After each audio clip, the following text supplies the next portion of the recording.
ਵਾਹਿਗੁਰੂ ਜੀ ਕਾ ਖਾਲਸਾ, ਵਾਹਿਗੁਰੂ ਜੀ ਕੀ ਫਤਿਹ। ਖੋਜ ਗੁਰਬਾਣੀ ਵਿੱਚ ਆਪ ਸਭ ਦਾ ਸਵਾਗਤ ਹੈ ਜੀ। ਸਭ ਨੂੰ ਜੀ ਆਇਆਂ ਜੀ। ਅੱਜ ਦਾ ਵਿਚਾਰ ਜਪਜੀ ਸਾਹਿਬ ਦੀ 23ਵੀਂ ਪੌੜੀ ਹੈ ਜੀ।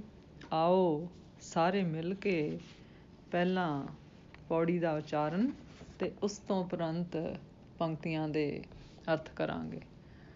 ਸਾਲਾ ਹੀ ਸਾਲਾ ਏਤੀ ਸੁਰਤ ਨ ਪਾਈਆਂ, ਨਦੀਆਂ ਅਤੇ ਵਾਹ ਪਵੈ ਸਮੁੰਦ ਨਾ ਜਾਣੀਐ। ਸਮੁੰਦ ਸਾ ਸੁਲਤਾਨ ਗਿਰਹਾ ਸੇਤੀ ਮਾਲ ਤਨ, ਕੀੜੀ ਤੁਲ ਨ ਹੋਵਨੀ ਜੇ ਤਿਸ ਮਨੋ ਨ ਵਿਸਰੈ। ਸਲਾਹ ਹੀ ਸਲਾਹ ਏਤੀ ਸੁਰਤ ਨ ਪਾਈਆਂ। ਸਲਾਹਣ ਯੋਗ ਜੋ ਕਰਤਾ ਹੈ, ਉਸ ਦੀ ਸਲਾਹ ਕਰਦਿਆਂ ਸਾਡੀ ਸੁਰਤ ਵਿਕਾਸ ਕਰਦੀ ਹੈ ਅਤੇ ਉਹ ਇਸ ਤਰ੍ਹਾਂ ਦੀ ਹੋ ਜਾਂਦੀ ਹੈ ਜਿਵੇਂ ਕਿ ਨਦੀਆਂ ਅਤੇ ਵਾਹ ਪਵੈ ਸਮੁੰਦ ਨਾ ਜਾਣੀਐ। ਭਾਵ ਕਿ ਜਿਸ ਤਰ੍ਹਾਂ ਨਦੀ ਦਾ ਪਾਣੀ ਸਮੁੰਦਰ ਵਿੱਚ ਜਾ ਕੇ ਆਪਣੀ ਹੋਂਦ ਉਸ ਵਿੱਚ ਗਵਾ ਲੈਂਦਾ ਹੈ। ਸਮੁੰਦ ਸਾ ਸੁਲਤਾਨ ਗਿਰਹਾ ਸੇਤੀ ਮਾਲ ਤਨ। ਇੱਥੇ ਸਮੁੰਦ ਸਾ ਸੁਲਤਾਨ ਅਕਾਲ ਪੁਰਖ ਦਾ ਸੂਚਕ ਹੈ ਅਤੇ ਗੁਰੂ ਜੀ ਸਾਨੂੰ ਦੱਸ ਰਹੇ ਹਨ ਕਿ ਇਹੋ ਜਿਹੇ ਸਮੁੰਦਰ ਜਿਸ ਦਾ ਕੋਈ ਅੰਤ ਨਹੀਂ, ਉਸ ਦੇ ਅੱਗੇ ਸੋਹਣੀ ਬੋਲੀ ਦੁਆਰਾ ਤਾਰੀਫਾਂ ਦੇ ਪਹਾੜ ਲਾਣਾ, ਉਸ ਦੀ ਤੁਲਨਾ ਕੀੜੀ ਬਰਾਬਰ ਵੀ ਨਹੀਂ। ਜਿਸ ਦੇ ਅੰਦਰ ਰੱਬੀ ਗੁਣ ਨਾ ਸਮਾਏ ਹੋਣ, ਜਿਵੇਂ ਕਿ ਕੀੜੀ ਤੁਲ ਨਾ ਹੋਵਨੀ ਜੇ ਤਿਸ ਮਨੋ ਨਾ ਵਿਸਰੈ। ਸਮੁੰਦਰਾਂ ਦੇ ਪਹਾੜਾਂ ਜਿਤਨੇ ਵੱਡੇ ਬਾਦਸ਼ਾਹ, ਜਿਨ੍ਹਾਂ ਪਾਸ ਬੇਅੰਤ ਦੌਲਤ ਹੈ, ਉਹ ਅਸਲ ਵਿੱਚ ਕੀੜੀ ਦੇ ਬਰਾਬਰ ਵੀ ਮਹੱਤਵ ਨਹੀਂ ਰੱਖਦੇ ਜੇ ਉਹਨਾਂ ਦੇ ਮਨ ਅੰਦਰ ਅਕਾਲ ਪੁਰਖ ਦਾ ਵਾਸਾ ਨਹੀਂ। ਇਸ ਪੌੜੀ ਦੀ ਵਿਚਾਰਧਾਰਾ ਪਿਛਲੀਆਂ ਪੌੜੀਆਂ ਤੋਂ ਚੱਲਦੀ ਆ ਰਹੀ ਹੈ, ਸੋ ਸਾਨੂੰ ਇਹ ਸਮਝਾ ਰਹੀ ਹੈ ਕਿ ਮਨੁੱਖ ਕਰਤਾਰ ਦੇ ਸਰਗਨ ਰੂਪ ਨੂੰ ਵੀ ਪੂਰੀ ਤਰ੍ਹਾਂ ਨਹੀਂ ਸਮਝ ਸਕਦਾ। 21ਵੀਂ ਪੌੜੀ ਵਿੱਚ ਕੌਣ ਸਵੇਲਾ ਦੀ ਪੰਕਤੀ ਵਿੱਚ ਸਮੇਂ ਦੀ ਵਿਸਥਾਰ ਨੂੰ ਸਮਝਣ ਵਿੱਚ ਮਨੁੱਖ ਨੂੰ ਅਸਮਰੱਥ ਸਮਝਿਆ ਸੀ।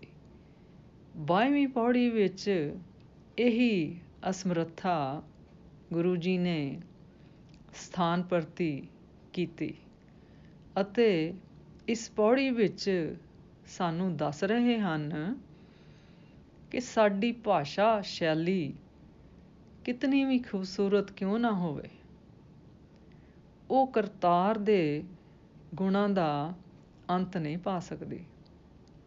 ਇੱਥੇ ਇਹ ਦੱਸਦੇ ਚੱਲੀਏ ਕਿ ਗਿਰਹਾ ਸ਼ਬਦ ਦਾ ਆਮ ਅਨੁਵਾਦ ਪਹਾੜ ਕੀਤਾ ਜਾਂਦਾ ਹੈ, ਜਿਸ ਤੋਂ ਇਸ ਪੰਕਤੀ ਦਾ ਅਰਥ ਕੀਤਾ ਜਾਂਦਾ ਹੈ ਕਿ ਪਹਾੜ ਜਿਤਨੀ ਦੌਲਤ ਵੀ ਕੀੜੀ ਦੇ ਤੁਲ ਨਹੀਂ ਜੇ ਸਾਡੇ ਅੰਦਰ ਗੁਣ ਨਾ ਹੋਣ। ਪਰ ਗਿਰਹਾ ਸ਼ਬਦ ਗਿਰ ਤੋਂ ਆਉਂਦਾ ਹੈ, ਜਿਸ ਦਾ ਮਤਲਬ ਹੈ ਬੋਲੀ ਜਾਂ ਵਾਕ। ਅਸੀਂ ਇਸ ਨੂੰ ਇਸ ਬੋਲੀ ਦੇ ਅਰਥ ਵਿੱਚ ਅਰਥਾਇਆ ਹੈ। ਪਹਿਲੀ ਪੰਕਤੀ ਵਿੱਚ ਸਲਾਹ ਹੀ ਸਲਾਹ ਸ਼ਬਦਾਂ ਨੂੰ ਮੂੰਹੋਂ ਕੀਤੀ ਹੋਈ ਤਾਰੀਫ ਨਹੀਂ ਸਮਝਣਾ ਚਾਹੀਦਾ। ਗੁਰਬਾਣੀ ਦਾ ਫਰਮਾਨ ਹੈ, ਗੁਰ ਸ਼ਬਦ ਸਲਾਹੀਐ ਰੰਗੇ ਸਹਿਜ ਸੁਭਾਏ। ਭਾਵ ਸ਼ਬਦ ਦੁਆਰਾ ਰੱਬੀ ਗੁਣ ਆਪਣੇ ਅੰਦਰ ਪ੍ਰਬਲ ਕਰਨੇ ਚਾਹੀਦੇ ਹਨ। ਇਸ ਪੌੜੀ ਤੋਂ ਅਸੀਂ ਕੀ ਸਿੱਖ ਲੈ ਸਕਦੇ ਹਾਂ? ਅਸੀਂ ਪਿਛਲੀਆਂ ਪੌੜੀਆਂ ਵਿੱਚ ਵਿਚਾਰ ਕਰ ਰਹੇ ਹਾਂ ਕਿ ਕਰਤਾਰ ਨੂੰ ਸਮਝਣਾ ਕੋਈ ਦਿਮਾਗੀ ਵਿਸ਼ਾ ਨਹੀਂ। ਦਿਮਾਗ ਦੀ ਹੱਦ ਬਹੁਤ ਸੀਮਤ ਹੈ। ਉਹ ਗੁਣਾਂ ਬਾਰੇ ਸੋਚ ਤਾਂ ਸਕਦਾ ਹੈ, ਉਹ ਵੀ ਇੱਕ ਸੀਮਤ ਰੂਪ ਵਿੱਚ, ਪਰ ਮਹਿਸੂਸ ਨਹੀਂ ਕਰ ਸਕਦਾ। ਦੂਸਰੀ ਸਿੱਖ ਇਹ ਹੈ ਕਿ ਅਕਾਲ ਪੁਰਖ ਗੁਣਾਂ ਦਾ ਇੱਕ ਬੇਅੰਤ ਸਾਗਰ ਹੈ, ਜੋ ਕਿ ਹਿਰਦੇ ਦੁਆਰਾ ਮਹਿਸੂਸ ਕੀਤਾ ਜਾ ਸਕਦਾ ਹੈ। ਗੁਰਮਤਿ ਵਿੱਚ ਜੋ ਭਗਤ ਹੈ ਜਾਂ ਗੁਰਮੁਖ ਹੈ ਜਾਂ ਸਚਿਆਰ ਹੈ, ਉਸਨੇ ਗੁਣਾਂ ਰੂਪੀ ਅਕਾਲ ਪੁਰਖ ਨੂੰ ਆਪਣੇ ਹਿਰਦੇ ਵਿੱਚ ਵਸਾਇਆ ਹੈ। ਅੱਜ ਦਾ ਵਿਚਾਰ ਕਰਦਿਆਂ ਮੇਰੇ ਕੋਲੋਂ ਅਨੇਕਾਂ ਭੁੱਲਾਂ ਹੋਈਆਂ ਹੋਣਗੀਆਂ, ਉਸ ਵਾਸਤੇ ਮੈਂ ਆਪ ਸਭ ਕੋਲੋਂ ਮਾਫ਼ੀ ਚਾਹੁੰਦੀ ਹਾਂ ਜੀ। ਵਾਹਿਗੁਰੂ ਜੀ ਕਾ ਖਾਲਸਾ, ਵਾਹਿਗੁਰੂ ਜੀ ਕੀ ਫਤਿਹ।